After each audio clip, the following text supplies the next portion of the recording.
सबको जय श्री राधे। दोस्तों, आइए सुनते हैं आज की एक नई प्रेरणादायक कहानी। बचपन में कपिल मुनि बहुत शैतानी किया करते थे। उनकी शरारत से परेशान होकर उनके पिता महर्षि कर्दम और उनकी माता देवहूति ने उन्हें गुरुकुल भेज दिया।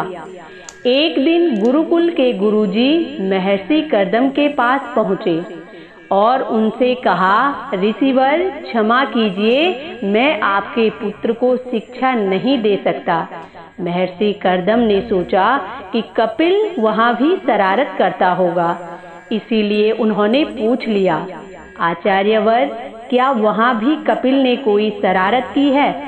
नहीं ऋषिवर, ऐसी कोई बात नहीं है। मैं तो यह बताने के लिए आपके पास आया हूँ कि आपके पुत्र को किसी तरह की शिक्षा की कोई आवश्यकता नहीं है।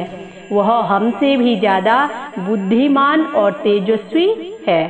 वेद, पुराण, उपनिषद तक उसे कंठस्थ हैं। अब आप ही बताइए कि मैं उसे भला क्या शिक्षा दे पाऊंगा।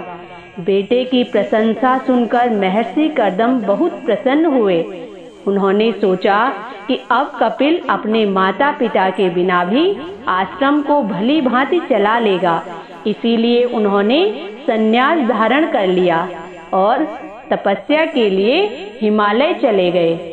बाद में देवहूति का मन भी इस संसार से उच्चाट होने लगा। एक दिन उन्होंने अपने पुत्र कपिल को बुलाकर कहा, पुत्र, अब तुम आश्रम ठीक प्रकार से चला रहे हो, इसीलिए मैं सांसारिक बंधनों से मुक्त होना चाहती हूँ।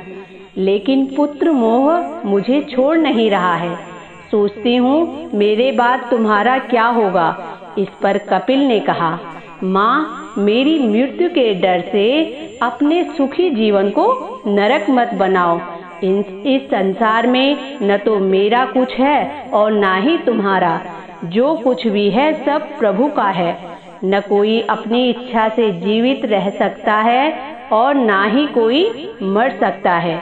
मेरी चिंता छोड़कर सांसारिक भवबंधनों से मुक्त होकर भगवान के श्री चरणों में ही अपना ध्यान लगाओ। वही एकमात्र सुख का मार्ग है। उसके बाद देवहूति ने भी संन्यास धारण कर लिया। माँ के जाने के बाद एक शिष्य ने कपिल से पूछा,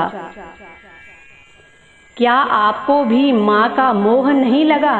कपिल ने कहा, माँ का मोह भले किसे नहीं होगा, लेकिन अपने सुख के लिए मैं माँ का सुख नहीं छीनना चाहता था।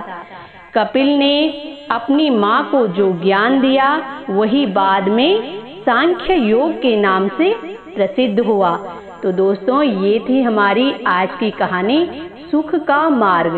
आप सबको कैसी लगी? इसी के साथ जय श्री राधे।